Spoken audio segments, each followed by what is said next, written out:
but right there in the Georges Bank where they go catch cod and stuff.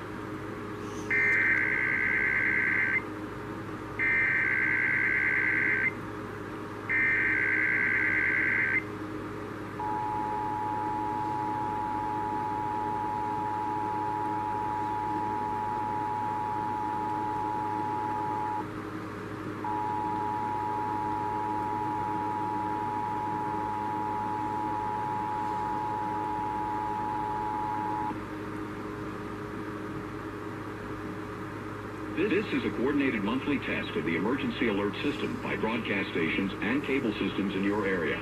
If this had been an actual emergency, an official message would have followed the alert tone. This concludes the test of the emergency alert system.